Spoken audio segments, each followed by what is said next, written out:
Oh, hello there, traveler, and welcome to the world of Kymaticus, where through the roles we play, we spin our tale. This is our weekly D&D 5e session here on Forward Unto Saves, and as always, I am joined by my companions. Tyler, playing the Divine Soul Sorcerer, Circeus and Agnos. John, playing Eldon Roland, the Eldritch Knight Fighter. Cassie, playing Rona Thimbley, the Life Domain Cleric. And Dylan, playing Hector Stoneborn, the Oath of Conquest Paladin. And I am Alexander, your Weaver of Tales.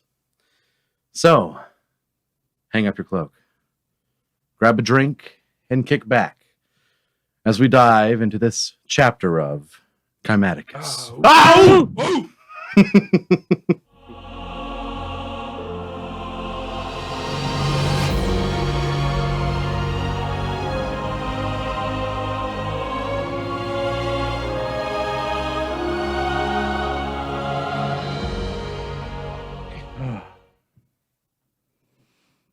Where we last left off. Don't look at me. The group made it out of Kavrat after their year-long infiltration mission. Made it back to the Tower of Yor and began to speak with Ashenga. The appearance of Ashenga, gaunt, defeated, sickly, cured almost instantly by the help of divine intervention from your party's cleric. The Wormbreakers were also present. They spoke about them needing help dealing with the children of Skyraeus in the north. Upon their departure, Ashenga returns, healthy.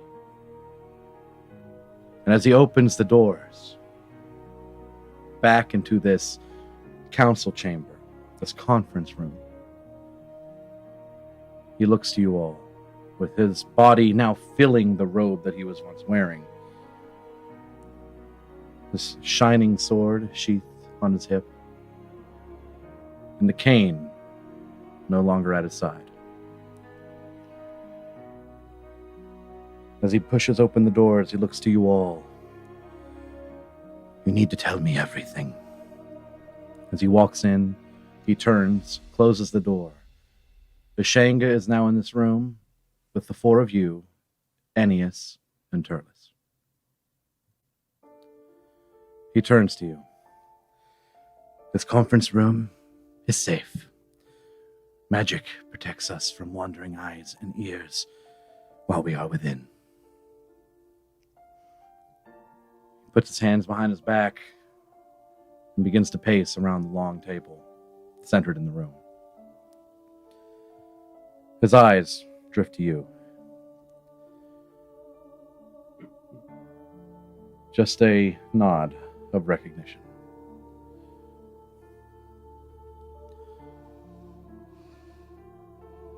There is something I must say to you all, now that the Wormbreakers have left. The Emperor has grown paranoid over the last year. He's began to keep things from me, as I'm sure he believes I have been keeping secrets from him. He has noticed the decline in my health, yet he knows not of the H.O.P.L.I.T.E.S. Speaking of which, I have learned much about their tribe, the Vol. They come from the land of Avelium, a place you mentioned once to me before. I have kept their existence a secret. Not even my closest allies know of them. Toril has made strides to have me followed once. Damien Thundermane was spotted in Raceville asking around about me. I have some that cover me, even though they know not of my commitment to you all. I want you to know they remained a secret. But I need to know what happened in Kavarat, what happened on your journey. Every detail. Every small detail. And he looks to the four of you, waiting for one of you to start. Can I roll insight? I want to make sure he's like legit about this being safe, and I also would like to check, do the same. kind of intentions. Yeah, both of you go ahead. That's a 10. I didn't do very well. Okay, 10. 30. 30. All right. Beat me out. What's the social security number? So it's a little difficult, Cerseus. You haven't really had too much interaction with the Ashenga before, but Rona, you feel a connection with him. A connection that you've seen in people that care deeply about protecting what is near and dear to them. Ashenga Yor is not a liar. You're sure of it. Rona's gonna kind of like glance over at Hector and take a deep breath. We were not entirely honest with you about some things that went down in Kavarat. But I see in your eyes that you can be trusted. So, we did not just put Rosa's niece on the throne of Northern Kavarat, of all of Kavarat, technically, I guess. I am her niece.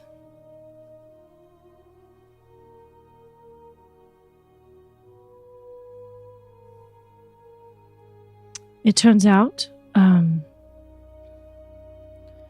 when I was very young, newly born, there was a coup against my family, and my father and mother got me out, only to put me with my adopted parents, and we recently discovered that connection, so we went back.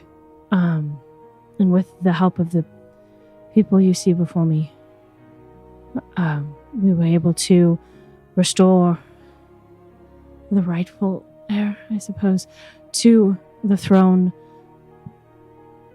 With that all being said, we are confident that Kavarat will not attack because we will not let them. I stand in the presence of the Queen of Kavarat. Yeah, I guess. Yeah. He bows.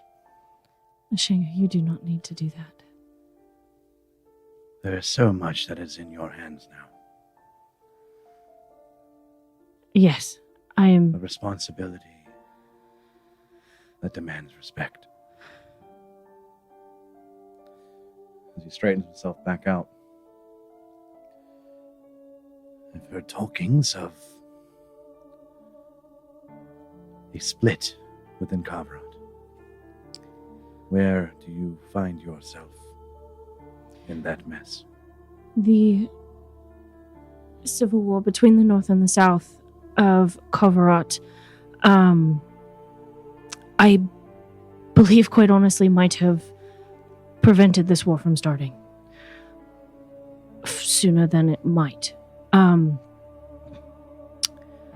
Rosa, for all her faults,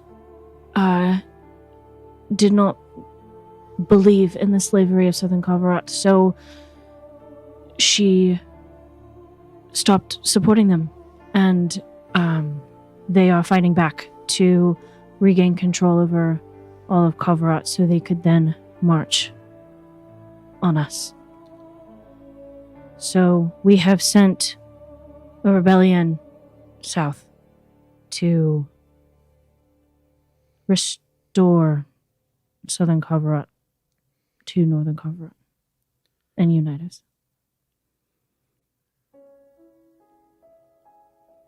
That is great news. That is fantastic. It is, in theory, yes, but it's all of the relationships are very new. I do not believe everybody quite has trust in their new monarch. So it has taken a lot of convincing, and in that convincing, we have promised them things that we will need your help garnering. The ability for them to be self-sustainable is one of them. I will do my best. As amazing as this is, Cerseus,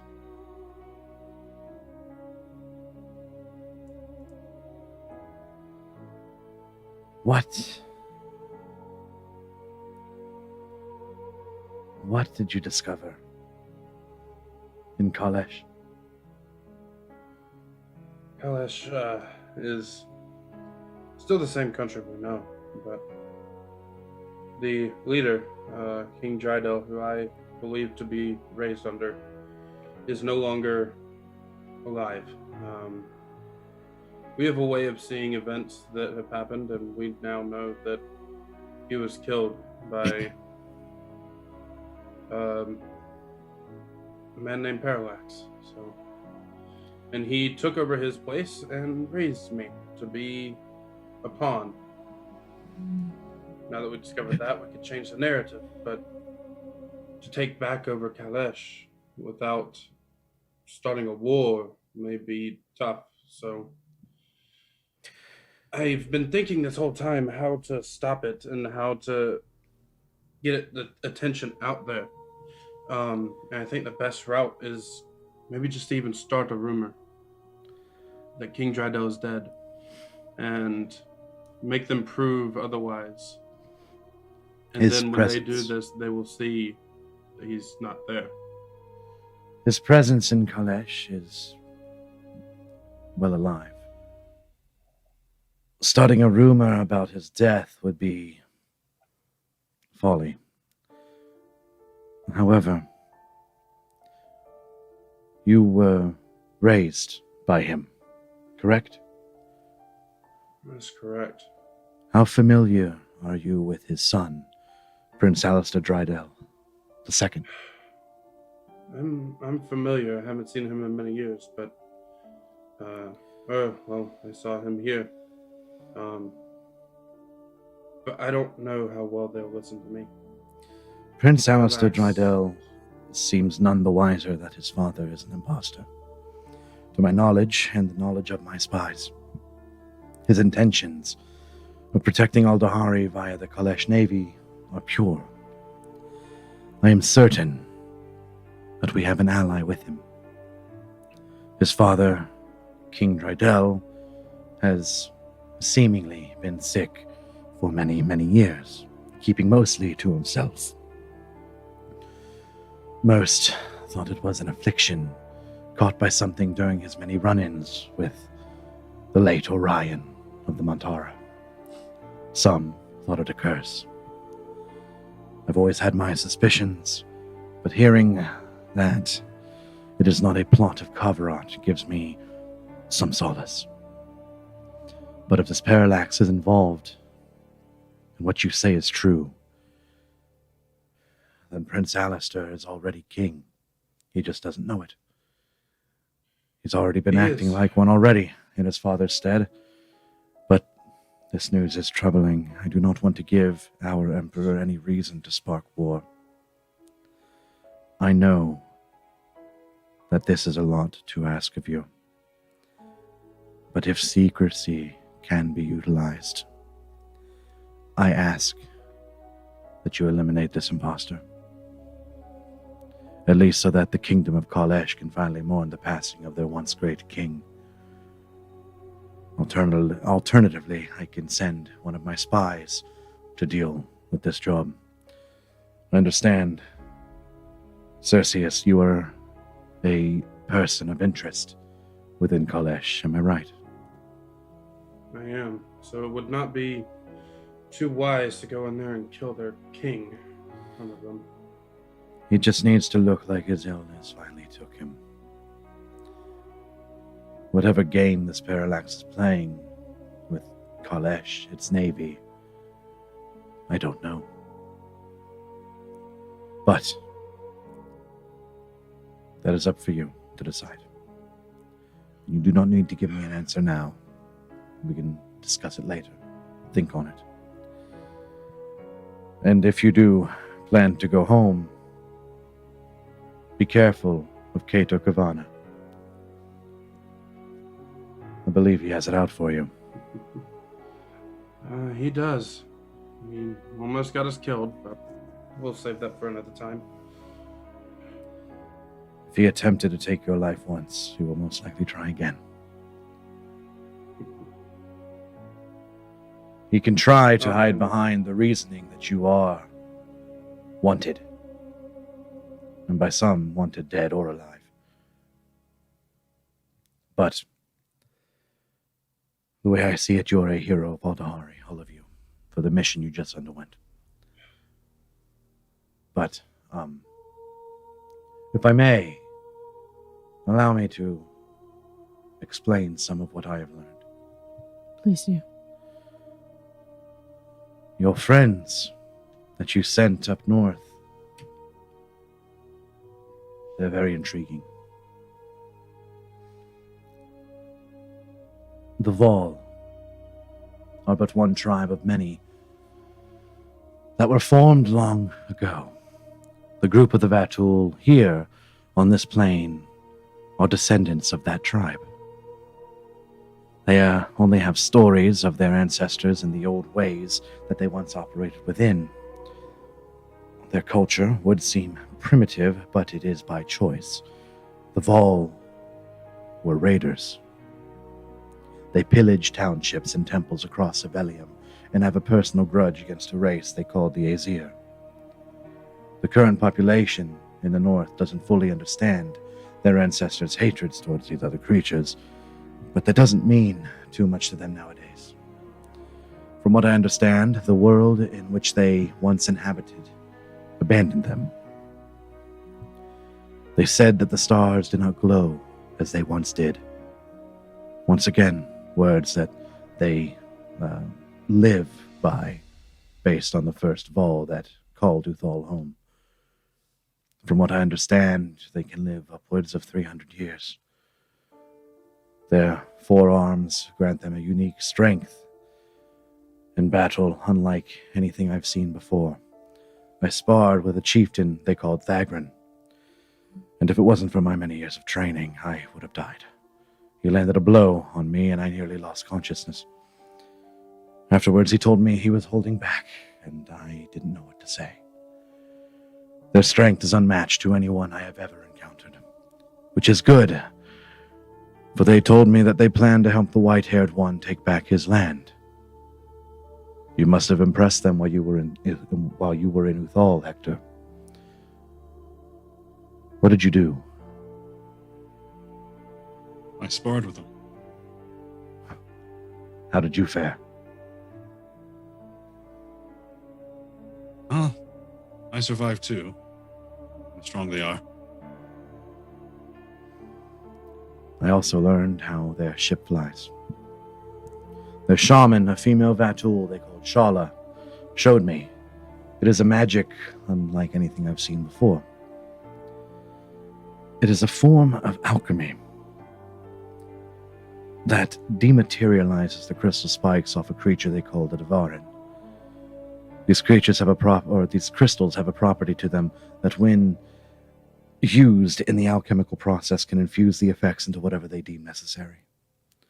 These crystals can also be reverse engineered to produce the opposite effect. They use both methods to infuse their vessel with the properties of flight. The Vatul traditionally have their sails on the underside of their ships, as it gives them an upper hand at raiding unexpected vessels. I learned their methods, and if given the proper materials, I know how to replicate a vessel such as theirs.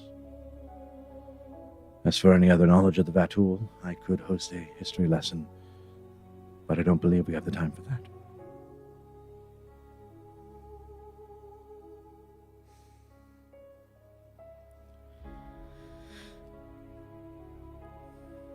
So, one other thing I must bring up to you.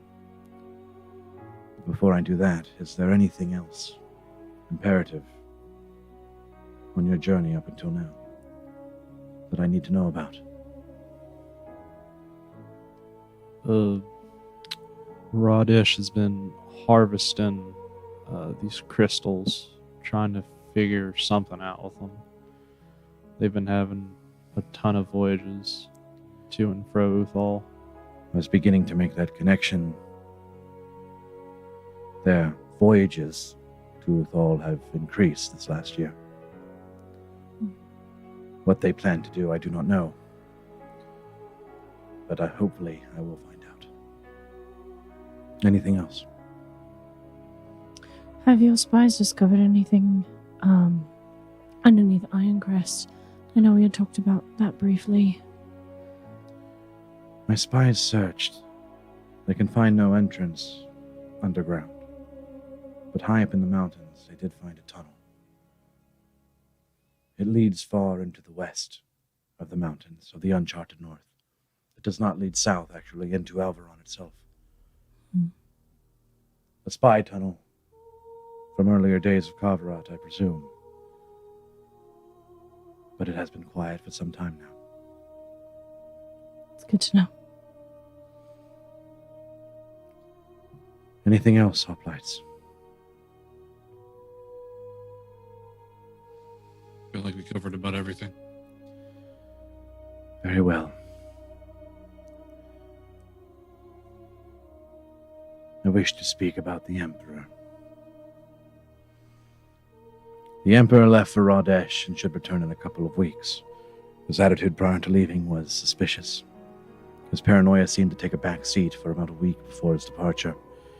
I am unsure as to why, and my eyes and ears within Amarith cannot tell me of anything outside the ordinary.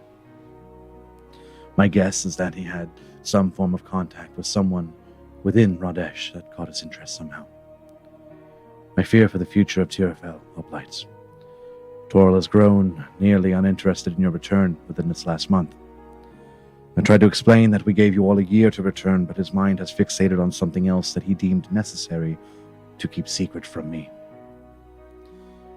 I will have my eyes on Rhodesh soon, and maybe I can get an answer as to what he is planning. I understand that this is not the news that you wanted to hear, Hector. Toril has disappointed me as of late. His leadership has dwindled since the war, and even more so since you last met with him. I have lost those. I have lost those nearest to me in the Great War. I vowed to protect Aldahari and her people, no matter the cost. And I was successful. Once I commandeered the helm of War Master of Tyrion, I kept every enemy from crossing the walls. I have lost sleep because of the tactics I implemented. But I kept Aldahari safe.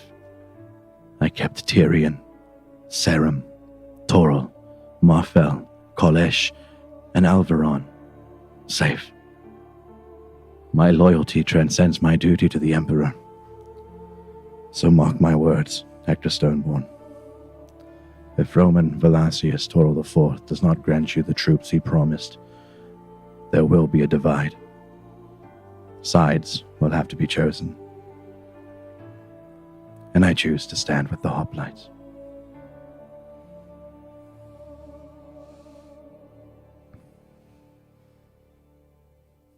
Well, it doesn't come to that. Came so far to risk a civil war. understand that your efforts in the West did end a war before it ever began. The Maw, the South destabilized, the North reclaimed by a ruler who I believe has a pure heart. There's a small army that you mentioned. That is it. We can face that. You eliminated the threat before you ever returned home. That was your purpose. That is what this last year meant. And I thank you all. I cannot tell you how overjoyed I am to hear the news that you reported today.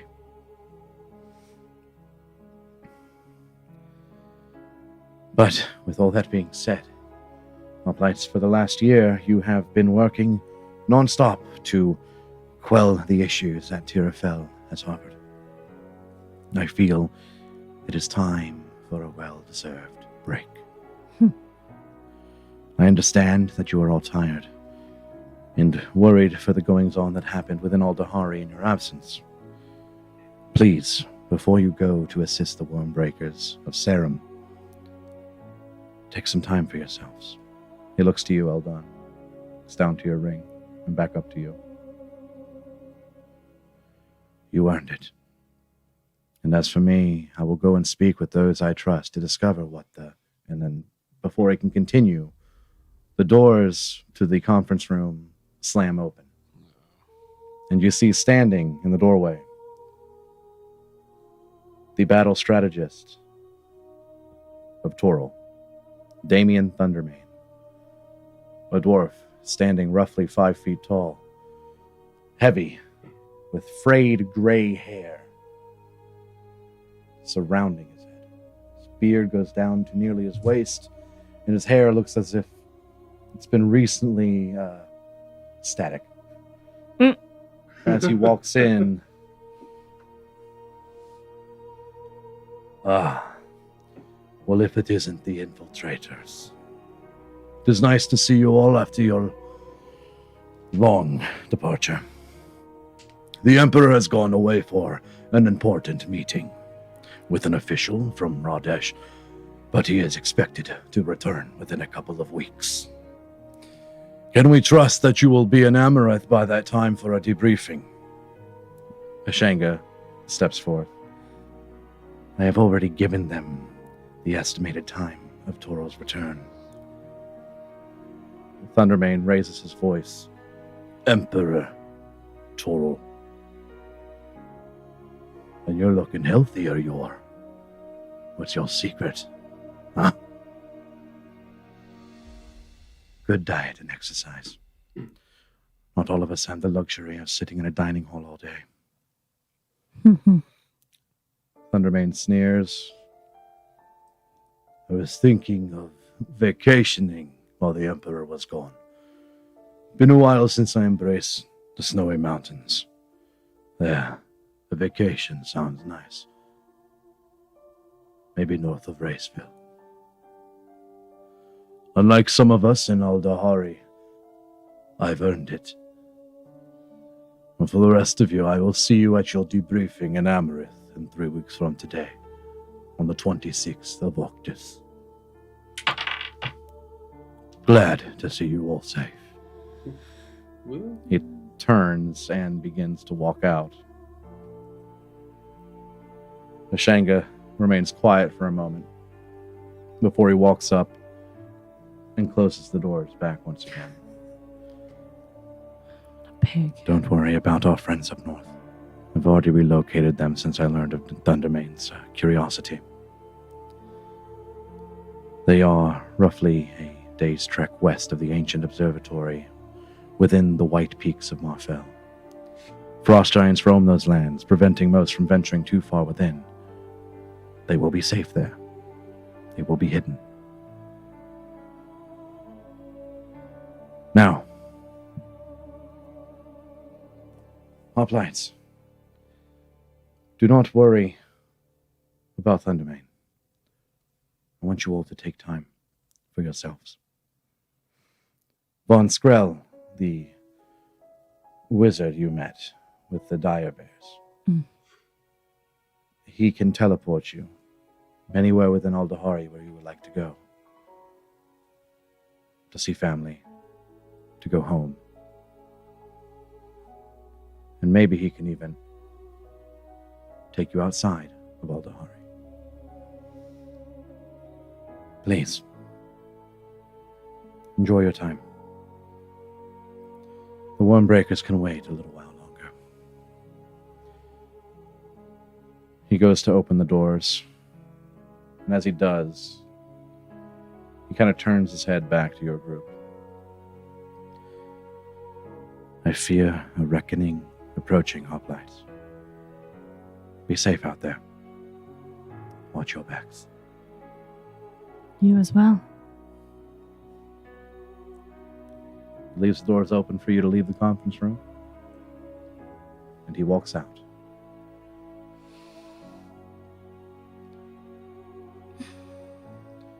Right before Weston Von Skrell walks in. Hello. Does he look better? Is he like changed and stuff? yeah, he's looking newly showered right now. Oh, nice. So, Ashenga, well, you already know. I'm here if you need my services. I'm immediately looking at Eldon. Yes, pulls out like a note card. Eldon. Yes, Eldon. Can you take me to Radish? I got some family I need to see. Yes, I can do that. We are limited, however, to teleporting to capitals. So I can forage from K-Numbra to where I need to go. K-Numbra. Very well. I can do that. I got some ways to get where I need to be. You ready to go now, or do you need a moment? Yeah. Like my wife's about to give birth any day now. Like, I need to go. And I'm gonna like get up and just start walking towards them. Like, take me to circle now. I'll be back for the rest of you Hoplites. Eldon, if she is close, can you let me know? Oh, you'll be the first to know. Okay. Right. And I'm just like dragging him back to where the teleportation circle is. He begins to lead you. He kind of quickly just like runs up in front of you and begins to lead you away, and you guys say goodbye to Eldon. Down a party member. Let's go. So I'll come back dead. Don't worry. as What? no, as the rest of you stand there, is there anything you want to talk about before Von Skrell comes back? Go ahead. I want both of your opinions on something. Well, I mean, the obvious thing. Did he just say I had to go and kill the Dryadel of Kalesh? Kill the king of Kalesh when I'm a wanted man there. He's not the king. He isn't, but he still is. He's a public figurehead. Whether we like it or Well, not. I believe his intention wasn't saying that we're just going to go and stab him in the middle of an open street. Ennius laughs. The intention is to get rid of him with no one else knowing, to make it look like he finally passed away. I can give Cato his power, taking away any control Parallax has over Kalesh. Give it to It's his not a son. bad plan, but I'd have to say that we're not suited for that type of work. We're not. I'd rather someone else do it, but then that could start a war if they're found out. I still think The You way could start a war regardless. I The think way we should Thundermane's still tell talking, his it looks son. like there's a war going. It's true. Really? I could see it in his eyes and hear it in his voice. I mean, those are our two top world leaders in Aldahari. They were going at each other's throats like that already. Doesn't look good. Point. There's a big rift in Aldahari. I don't want to be the one to take out this fake Drydell. We don't have to. I'll tell him to send one of his spies. But And I agree. There's a lot better people suited for that task. We can handle a lot of things, but infiltrating an assassination is not our forte. I still feel like the sun should know. So, Kato. Kato wouldn't believe me.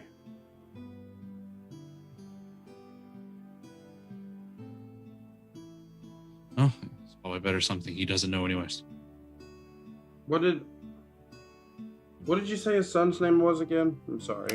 Alistair Drydell II. His name. He's a junior. Alistair, okay. Alistair is more calm and collected. A great leader, but that's why I feel know like how- he could learn, or he could hear this and be fine.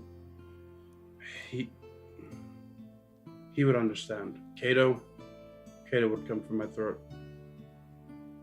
Understandable. Well, we can tell Alistair. Tell him in confidence. I don't know how well even the most level-headed men telling them that the man that they thought was their father was alive for the past several years. It's not easy news to handle.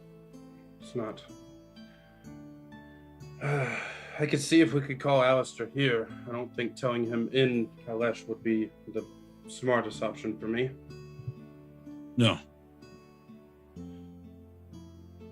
Definitely not. I'll wait. I'll think on it. But thank Would there be we could still show him, right? She still has that power. We It's should. just, we just need a temple to protect her from prying eyes. We could And do then that. she could show him, so we don't have to tell. All right. I think that's the way to go. I just don't feel comfortable just letting him die and the country going with that. I mean, that's just not. It's not how it should go. I agree.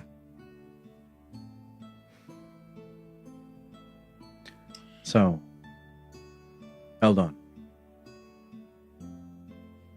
you are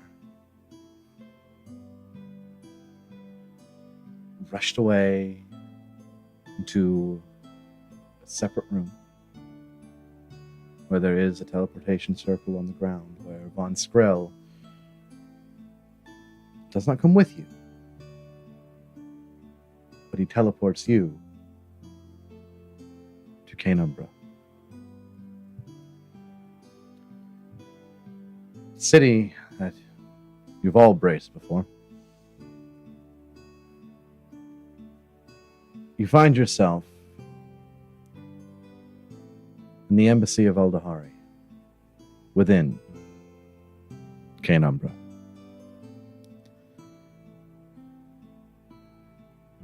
As you teleport, you are greeted by familiar guards from a long time ago.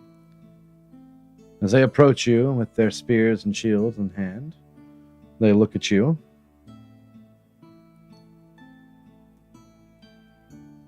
Who are you?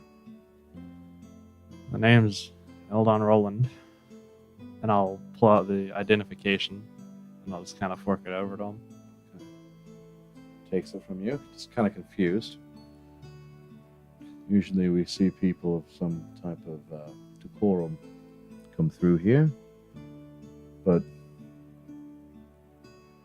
hands it back. Very well. He kind of looks past you to the now empty teleportation circle. From Tyrion. How are things in the north? They're going. Right. Well, he gestures. Some of the guards move out of the way, kind of form an aisle for you to be able to walk out of this room. Yeah, I'm not running, but it's like the joie de vivre is exuding him, so he's got that pace of, I know what I'm doing, know where I'm going. Yeah. So you just gotta not past, keep on going. Yep. Have a good day. You as well. As you make your way out. Where are you heading? So, what time is it roughly right about now? Oh, jeez.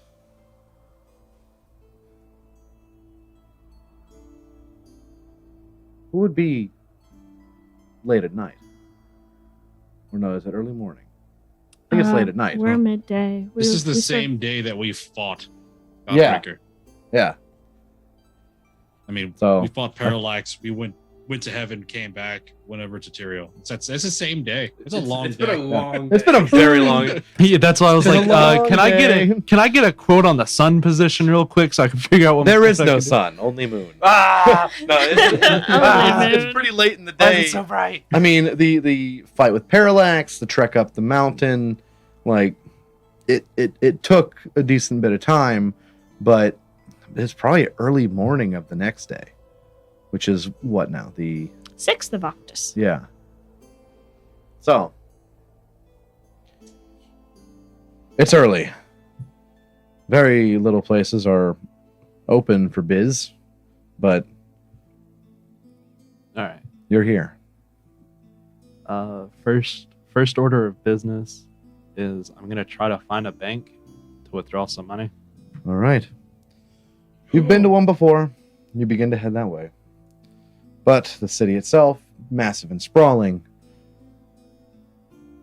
you're on a mission to Yep. pick up the gold that you planted in the banks of Radesh a long time ago before you ever ventured into Kabarat. This man has all of our money. Not everybody's money, So- just my own. But you begin to head No, that you way. got mine too. You begin to head that way, and back at the Tower of Yor's Eye, Weston von Skrell reapproaches your group. Right, so he is taken care of. Anyone else wish to go anywhere? And if you wish to sleep, yeah, of Saxondale. course. Saxondale, right. Just you? Unless anyone wants to come with. I'll go with you. If it's a short trip, I need to be back here and bring Alistair in soon. But I'm Try in not to be no gone too rush long. to do that. All right, No you rush. two and Turles will step forward. Where are you heading, Hector? Riceville. I don't imagine they wouldn't have enough time to have built a teleportation circle there, so Saxondale is the next closest. When you say Raceville, you hear Von Skrell say, "Oh, you mean New Ironcrest? Yes. We have a circle for that. We can take you right there." I was under the impression that it took a lot of time to do that. Sure, just go straight there. Well, it did take months and months, but we do have one there. It is relatively new, but yes. Turles speaks up. I would like to go as well. I'd like to go home. And Ennius steps forward. He puts a hand on you, Rona. I believe this is where I depart.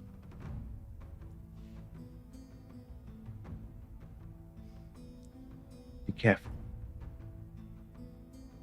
Thank you. It was a pleasure to meet you. You as well. As he kind of floats up to your group now.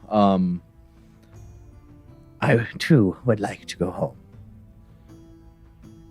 Well, as close to home as I can get. It's been many years. Very well.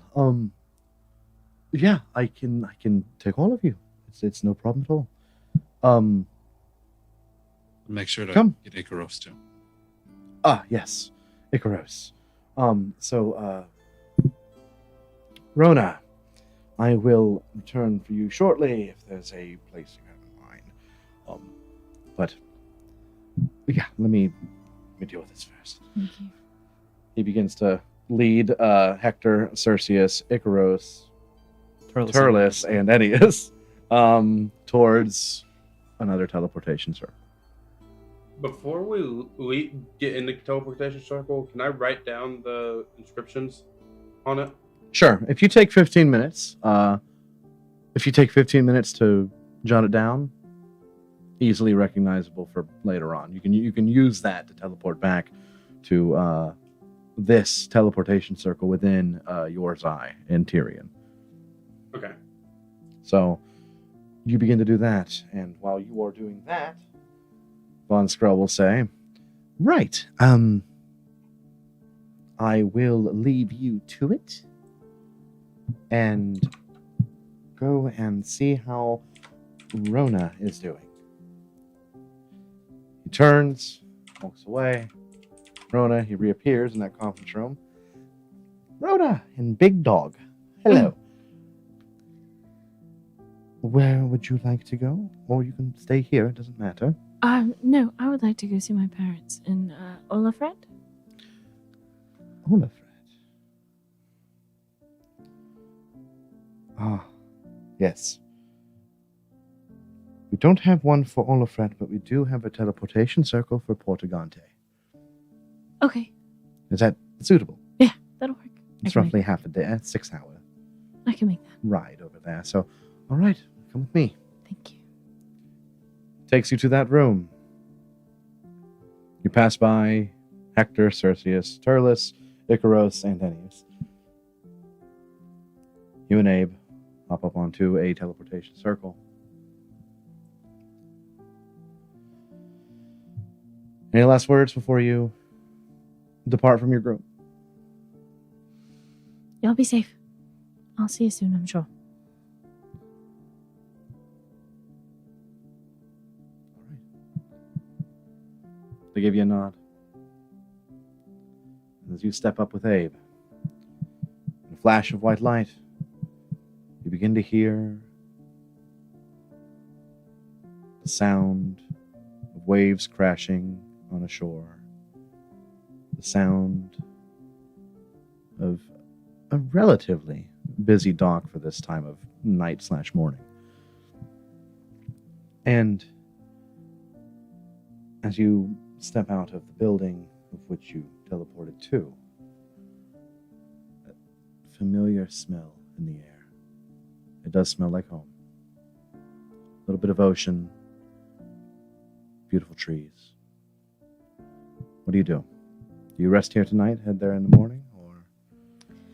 No, I think she would feel the need to get home as quickly as possible. So she's just going to mount up All right. and keep going. You hop on Abe. You begin to head out the western road along the shore to cross the bridge to Olafred. Cerseus, you finish jotting down your teleportation circle. And as you all step up within, all right, best of luck. If I'll keep in touch with those that where I teleported you all, so when you're ready to come back, you will be received. Best of luck. Thank you.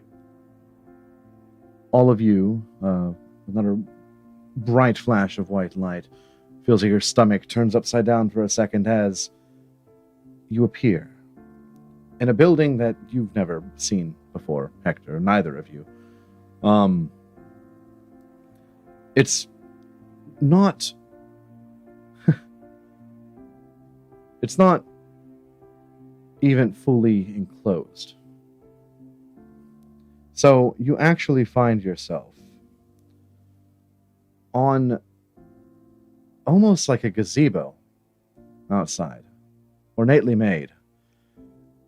As you appear, you face kind of this valley ahead of you, where down this valley you can see clusters of trees, the moon hanging over the land, and it glistening off of rivers down in this valley. In the very, very far distance, you can see the peaks of Amarith, the tower peaks of Amarith, the capital of Toril. As you turn, you find yourself looking at what once was Raceville, which you now call New Ironcrest. Last time you saw the young town, there were roughly 15 or so established buildings connected by dirt roads with small households surrounding the town. What you see now is a bustling town, even for the time of day, 10 times the size of what was once Raceville. The roads, now cobbled in stone, and the buildings expanded so far that they nearly touch. As you begin to walk forward with your group, you walk on this cobbled stone, and you can hear almost what sounds like a party. It sounds like there's a lot going on currently in this New Ironcrest. And as you walk forward, the energy of the town, regardless of its grim history, is almost overwhelmingly happy. Shops, bakeries, and taverns fill the once empty spaces, and beautiful flora decorate the street centers and faces of buildings. As you walk within, you see dozens and dozens of people out in the street, laughing, dancing, live music, partying. And towering above them all, you see a familiar face. Your eyes connect with your old friend Keijo. He looks out to you. He holds a mug, actually fit for someone of his size. And as he locks eyes with you, he chugs the rest, throws it down onto the cobbled street, and shouts, "Hector!" And he runs to you. Completely ignoring everyone around you, he wraps his arms around you and bear hugs you, lifting you up nearly 2 feet off the ground. He looks the same as before, except now adorned in a cloak made from a rather large albino owlbear. When he puts you down, he smacks your pauldrons on your shoulders and just says, "Oh, you're back! We've been so worried about you. What did you learn? Please tell me everything. How was it?" He's obviously very intrigued, but before you can even say anything, you hear another familiar, deep, gravelly voice from behind you. "My boy." You turn and you see Olaf Ironbeard standing behind your party. "It is good to see you. You like what Arthur has done with the place? I have to admit I had my doubts about the man in the beginning, but he really understands how to bring a town to life. The word of Ironcrest Fall has reached as far as the southern wall of Tyrion now. There are people that volunteered to help retake our home. I want to take credit, but Arthur, he really does have a silver tongue." He steps forth, reaches out his hand to grasp your forearm, and he pulls you in, reaches up, kind of pats you on the back. "It is good to see you, Hector." It's great to see all of you. He looks to all your friends, looks to Cerseus. "I don't know what that is, but..."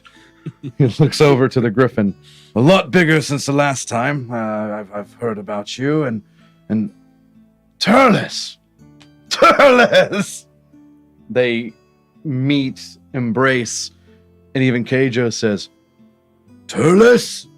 He goes up, kind of gets him in a headlock. "I haven't seen you for so long!" And then Ennius is seen. Olaf says, We thought you perished in the fall of Ironcrest." "I know, my old friend. In fact, it is a story that branches back even farther. But a story for another time, not tonight.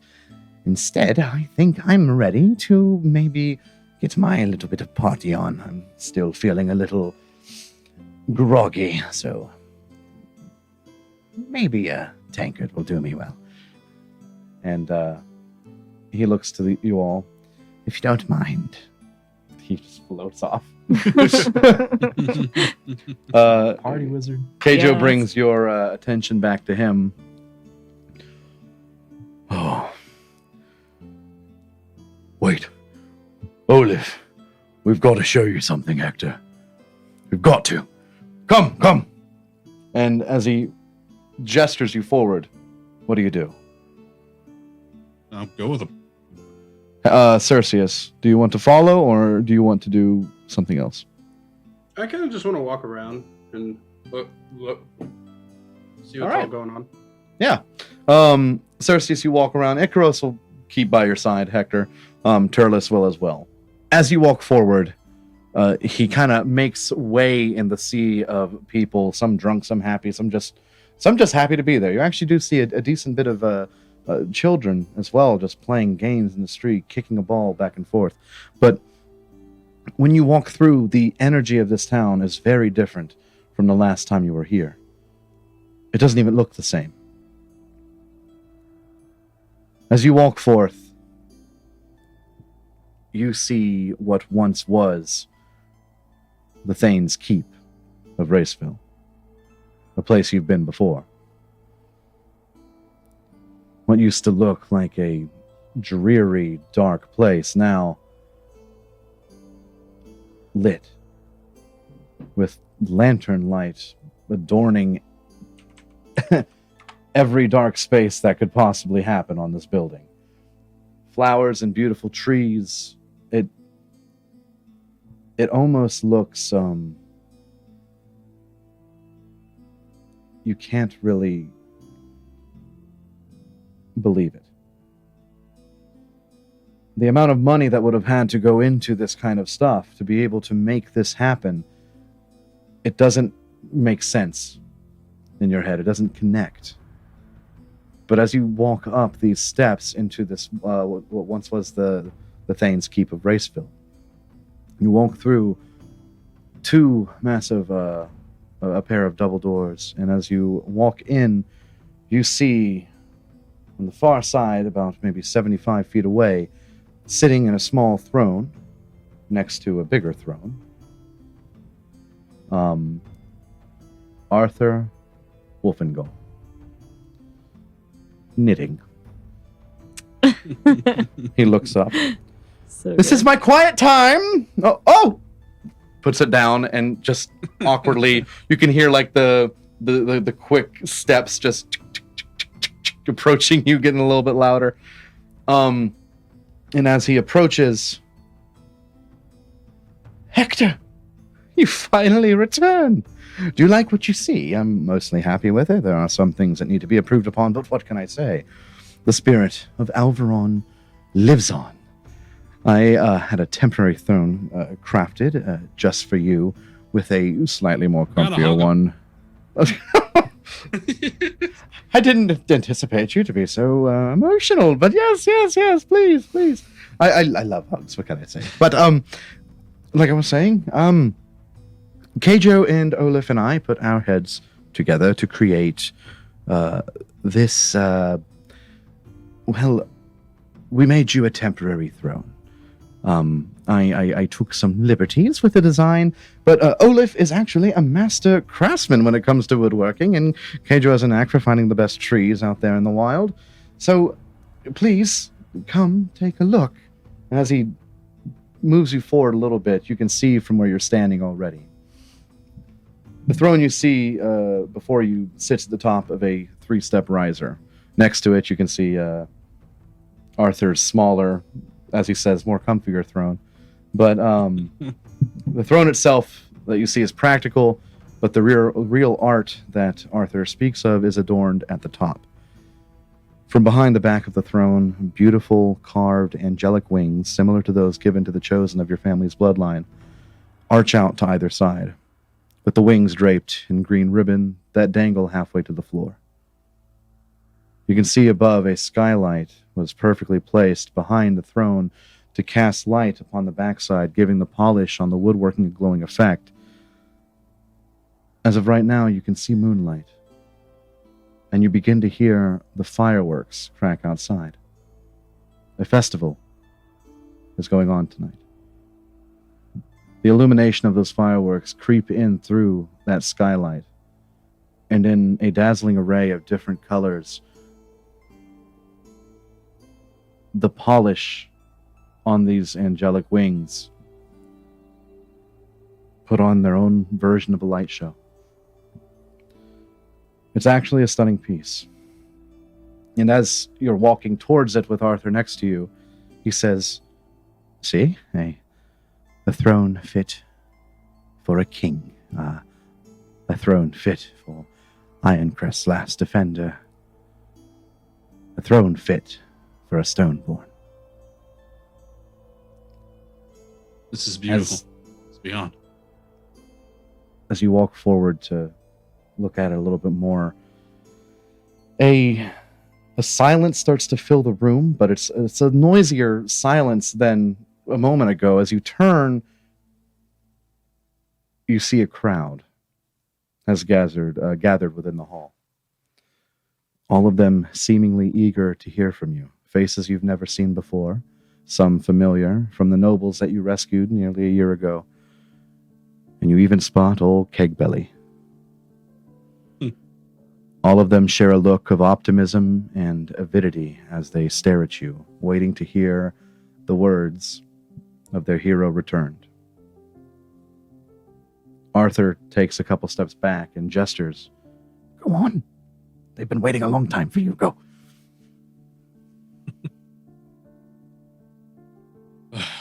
Alvaronians, it's good to be home. I'm glad all of you were able to make it out safe. There's a beauty here that only our people would ever know of. To be able to hunker down and keep strong even in the darkest of times. You hear Kegbelly shout out, "Damn right! Ha You've all done something truly great, and I couldn't be more grateful to be the champion and defender than I am of all of you. Hear me now. Don't grow too comfortable here, because before long, I will march, and I will take back our true home. Ironcrest will be ours again." When you say that and you raise your fist, the crowd themselves raise their flagons, raise their tankards, and ale and mead and amalgamation of drinks and smells splash all over the floors.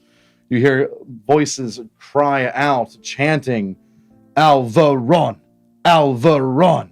And you can hear some of your friends kind of chanting a little bit higher than that, especially even Kegbelly. But as you enjoy this moment, it almost feels like a curse for you. You can't forget the past, the things that have happened, the things that you've seen. But in this moment, those haunting visions, the regrets, the what ifs, they do not rear their head. You feel confident, and you feel that you have an army behind you already, regardless of whatever happens with the Emperor. You feel stronger than you ever have in your life. Cerseus, outside, you can hear this chanting of Alvaron going on. Ennius approaches with a tankard, and as you look in it, it's an orangish drink, and he has a very kind of curly straw that comes out, and a little umbrella. So, Is that Hector over there? it looks like they are celebrating the return of, I guess Return now of the their king! rightful king. Oh. He's got a lot of drunk people here. There's a lot of Yes. booze flying everywhere. Yes, yes. They can celebrate tonight. They deserve it. After all they've been through. You deserve it too, Cerseus. You've you've worked very hard, and it hasn't been easy. I mean, it hasn't been easy for any of us. It hasn't, but this is no time to rest either. Except for you. I believe you've earned it. You did bring our friend back from the dead, but there's much more that I think our group has to still do. And this is no time to get relaxed. It's time to have fun, but we need to get back to it. You will. After tonight. And he hands you his drink. Try it. It's really good. I don't know how your metabolism works in your newfound body, but it is, I think it will work. You're saying it's strong. I get it. Yes. I asked for triple the amount of alcohol within it. Yes. Master Aeneas, are you drunk already? I have already had 3. Feeling really good. I'll take it. You need to lie down soon, but I'll drink it with you for now. Don't worry, I have a bed that follows me everywhere. And he kind of lays back on the pillow with his short stature. Whether he's standing, laying horizontal or diagonal or vertical, it doesn't matter. That pillow will hold him. So he lays down. Take me to a beautiful place that I can sleep. And it just starts to float him out. Guide it. He goes out just out of the tavern, just like sprawled out. Funny. You take a sip of that drink and whoa. Strong. For this night, Cerseus, what do you plan to do? I'll just hang around, enjoy the time. I'll go back eventually, get the symbols for this teleportation circle, and just hang out. All right, you take your drink. The chanting of Alvaron has died down now, and as you approach this hall, just to kind of see what's going on, Hector, how happy would you say you are right now? If Hector had a happy scale on 1 to 10, he's a 10 right now. No. The happiest he's been in like a long time. As you How happy. No. How actually happy. But Cerseus, as you kind of look in and peer over the crowd, you see Hector, the happiest you've ever seen him, with his friends surrounding him. A well-deserved break. A calm. It does creep in your head what is to happen in the future. Things that are to come soon. The retaking of Ironcrest. This issue with King Drydell, the Emperor, Parallax. Too many to count right now. You take another sip of your drink. And for tonight, you feel maybe it can wait. But Eldon. Don't give me that. Don't give me that look. Don't look at me like that. That's uncomfortable. So, Eldon, you frantically look for a bank that is open this late. Mm-hmm. There are a few. You walk inside and you see a very kind of just very groggy dwarf sitting at as a teller for this 24/7 bank. As you walk in, oh nice. He's just like, how convenient. How can I help you? I'm looking to make a withdrawal from the account of right. Eldon Roland. And I'll kind of like shuffle through the bag and pull out the according papers. How do you spell your name? E-L-D-O-N. Do you say E-L or Yell? E-L. E-L. E-L. E-L. D-O-N. D-O-N. N. Last name is Roland. R-O-L-A-N-D. O-L-A-N-D. Oh, how much would you wish to withdraw? I'm aiming personally probably around 15,000 gold. 15,000? Yeah, you can give him platinum.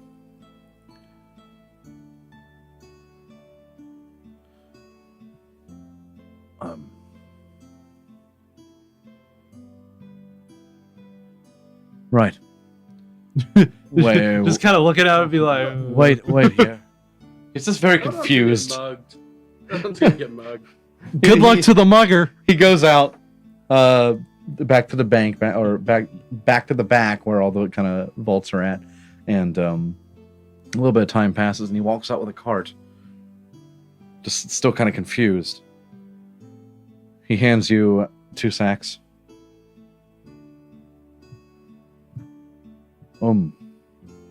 That's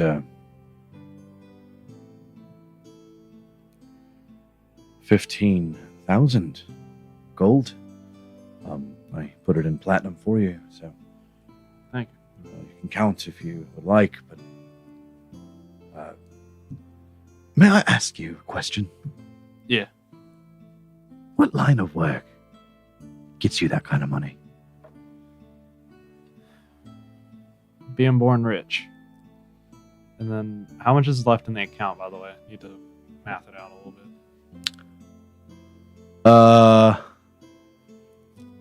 I think that was on your D&D Beyond notes. Yeah, I have it. I didn't know if there was any accrued interest or anything that would have changed that. Oh. So that's why I was like, hey, how I just much got to was in there? 24,605 gold. So you should have 9,605. But let's say accrued interest just bumped you up to 10. Okay.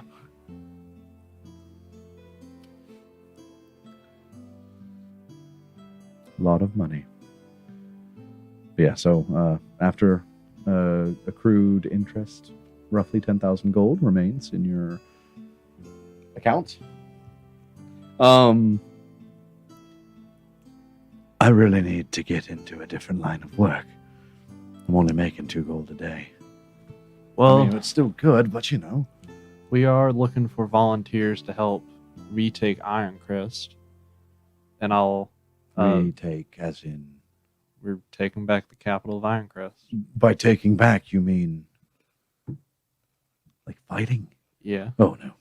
But we need people, cook, clean, maintain a bank account, something to keep civilian life rolling while the army is out.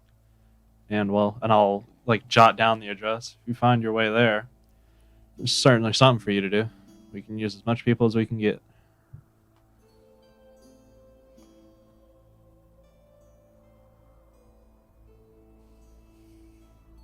Think on it. Thank you. Very well. And I'm gonna just drop it in the bag of holding. Yeah. Kind of smooth it out, make it look like nothing happened, and then I'm going to try to find Paracelsus. All right. I'm going to try to find that 3-story greenhouse. You have been there before. You know where it's at. So you immediately walk out. You have your 2 sacks, two sacks I of dropped them in. the money. And you head on towards the western side of town. You remember that Paracelsus, this kind of mad scientist that helped to enhance your companion's abilities before. Yours as well, I believe, right? Yeah. Yeah. So he enhanced your abilities through his alchemical nature and stuff like that. But you begin to head towards this 3-story building. And as you make it there, maybe after 20-ish minutes of walking, you go up, go through the rusted iron gate. It creaks open, as it always has before. The eeriness has worn off as you just kind of accept that Paracelsus is just kind of a weird guy. But as you walk through, up to the door, you knock. Nothing? I'll knock again, kind of a little bit louder. You knock a little bit louder. The door just unlatches slightly. What do you do? I'm pulling out the moonblade and the shield. I'm gonna just push the door open with the shield. I'm gonna look for the flesh golem. I think his name was Willie. That it was. Yeah. I'm just gonna like look around. Not see anybody like on the first floor. You head in. You peek your head in. No one. But you do see down that first hall to the right, the door that would lead into Paracelsus's basement where these experiments took place. You see that door is off the hinges and on the ground in front of it. What do you do? I'm going to quietly as possible advance towards there. Stealth check. That's a 1. That's a rolled 1. You step in and it just like you are in a place right now where this is home. You're moving towards something very, very near and dear to you. Bessie, your new wife. And right now, danger has reared its ugly head once again. Anger overcomes you. So much to where when you step in, your foot kicks that door on accident. Just at the bottom, it kind of wobbles and creaks until it hits the wall. Dust kind of flies off. There's not been activity on these upper floors for some time, as you already know. But with noise now apparent, you walk forth and you approach the downed door. You see it has been blown off of its hinges. It looks as if it blew inwards and then was ripped out. Roll me an investigation check real quick. If you're in here, you better show yourself before it's the end of your days. It's a 12. 12. You know magic and you know force. What took down this door was not magic, but brute force. You poke your head in as you veer down to the right, the staircase that leads deep down into Paracelsus's basement, his laboratory. You hear silence. No voice calls back. Silence. What do you do? I'm going down the stairs. Despite rolling a 1, I'm still quiet from the boots. Yeah. But it's just that it's the stomp. That's just like... You make your way down. You do not see Paracelsus, but instead you see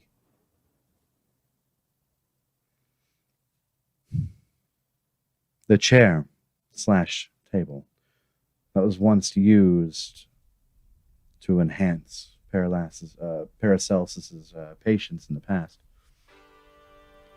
Broken into pieces on the floor. The tubes that line up and go over to the to kind of the laboratory area where he would make these concoctions pulled from the ceiling. Once again, brute force. And you see on top of one of these broken tables, Willie. Not just down and defeated, but ripped apart. You approach Willie in no state to speak at all. Paracelsus's home raided, and Paracelsus missing. What do you do?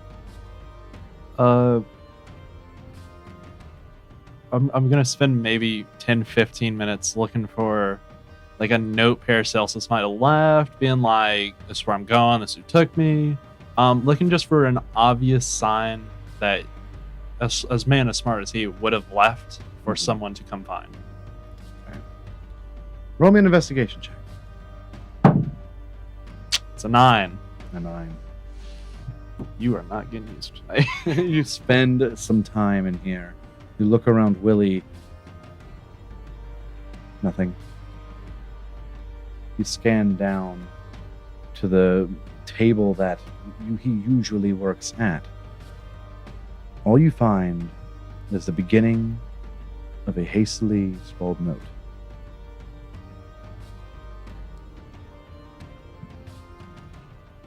Something comes for me.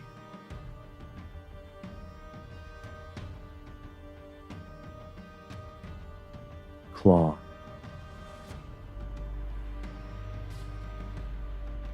That is it.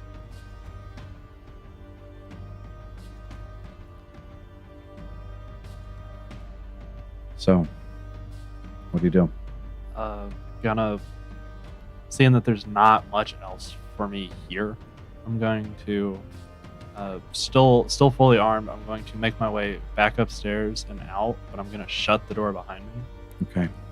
And do I see any like passing guards? When you go out, the area here is a little bit, it's not as heavily watched as other richer areas of Canumbra. You've been here before. There is a definite difference in class here.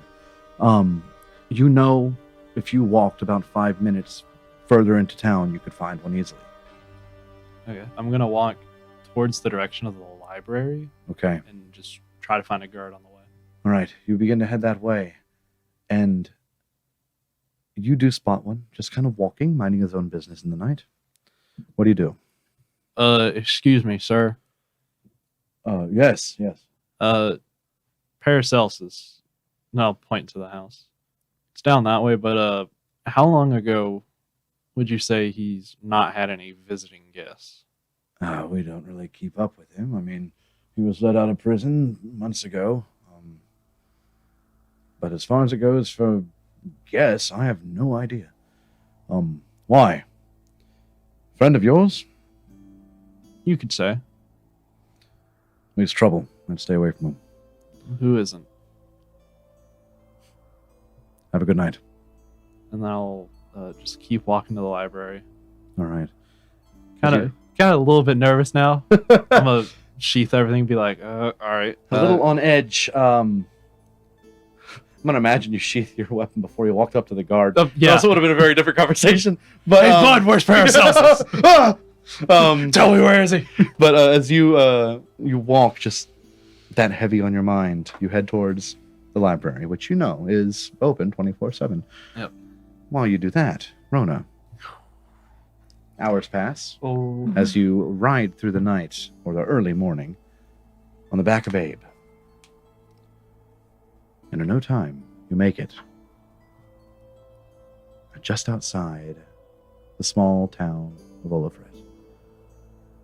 Small town filled with farmers and maybe 30 households here. Little. But Olafred does have a kind of a big hall every year that helps feed a lot of people within the kingdom of Toril. It was something that you were very familiar with growing up. So, or it was something that you were very familiar with after the war.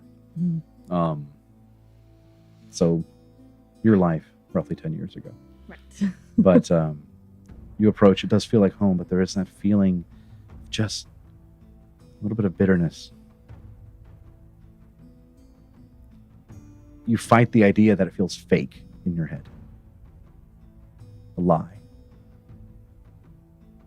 But then you remember all the times that your mother and your father, your adopted mother and father, would help you out when you were young, during the war, when you were a medic, and after, when you were trying to find your way and battle the nightmares.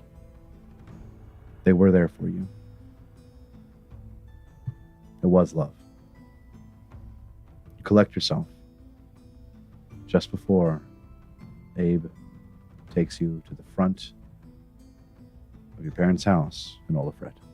What do you do? The time after your journey, roughly about 2-3 a.m. Yeah, this is just rude, but whatever. Mom! Hello? I'm locked out. Can you let me in? I'll dismount Abe and I'll just forcefully, but not like with my fist, like You're not trying to break knock on the in. front door.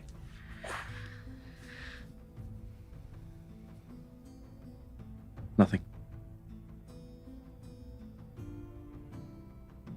I'll try again. A little bit louder. Yeah, a little louder. A little bit louder. And you see off on the side of the building, far window, a candle lit maybe. And from the outside, you can tell with this old wooden house, you can actually hear the footsteps on the inside. Do they sound like my father's or my mother's? Roll me a perception check.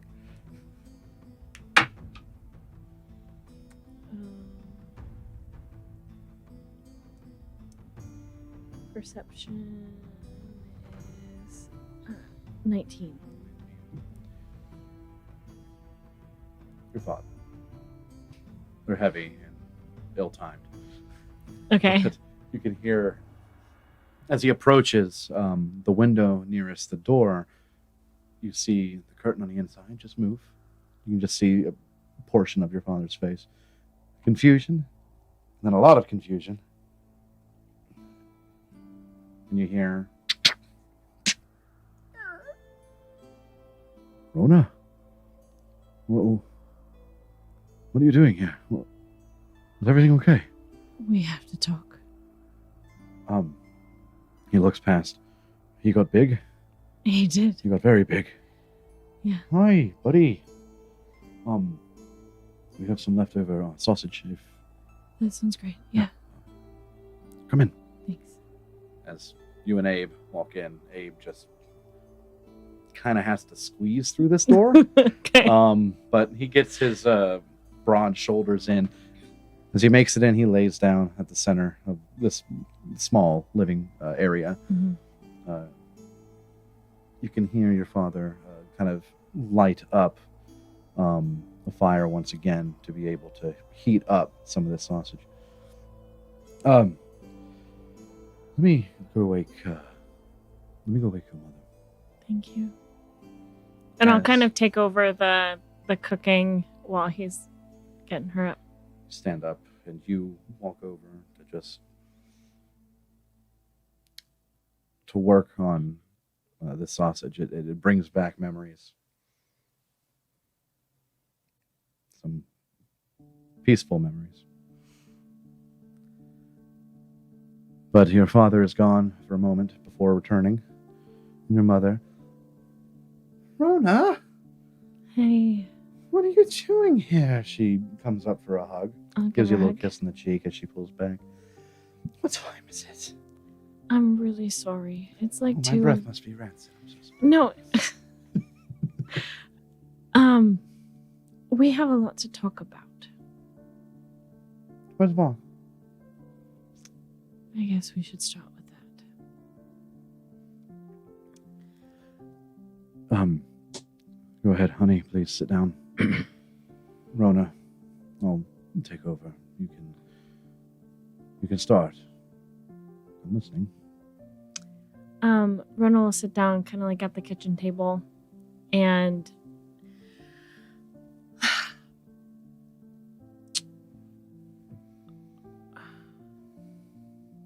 He's gone. Var's gone. What do you mean gone?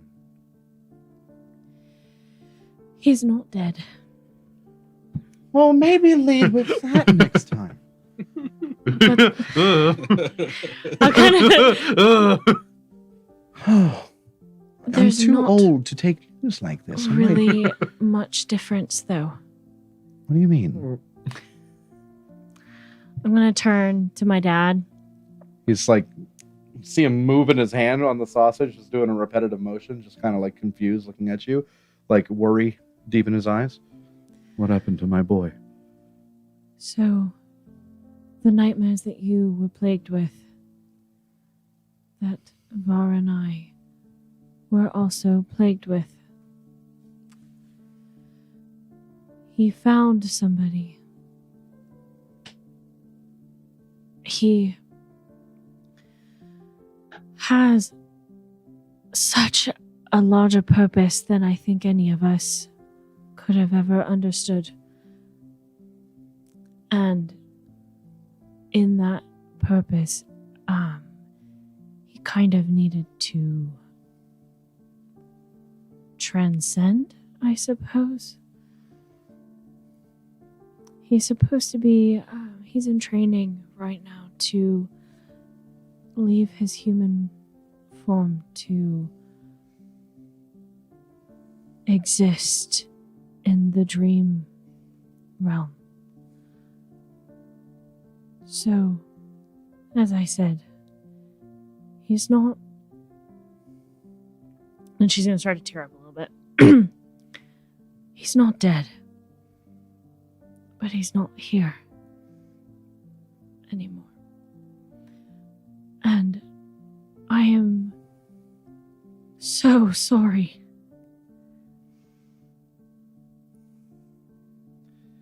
I was supposed to find him and protect him and bring him home. Rona, there's something we have to show you. Okay. Your father looks to your mother. We should have showed her a long time, but... Anyways, he grabs the pan of now heated sausage and brings it over to you. Take a bite now, because you will lose your appetite in a moment. I'll eat. He offers it to your mom. And he puts the rest of the pan down on the ground for Abe. Good boy. Come on. As he takes you down a very small hallway, you and Var had two separate rooms. You were across the hall from each other. As he takes you forth, you walk up to the door on the left. Var's old room, a room that he has not lived in since he was a child. You were always prohibited from going in there.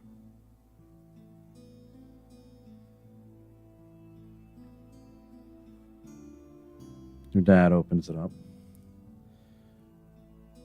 An old dusty room. Nothing too special about it.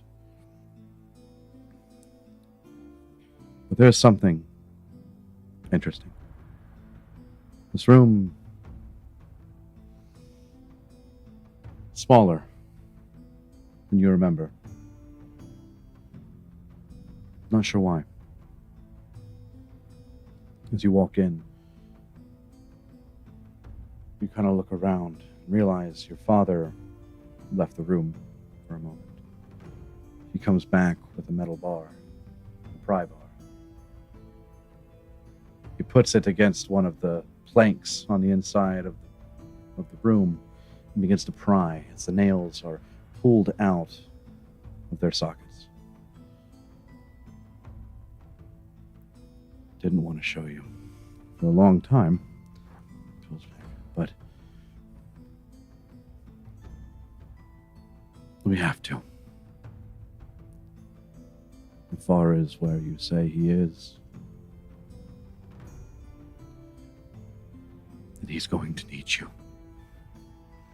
He pulls back the plank off of the wall to reveal the original wall within Var's childhood bedroom. As you see through charcoal, scribbled on the wall, a child's depiction of Score. And that is where we're going to end. So, with that, He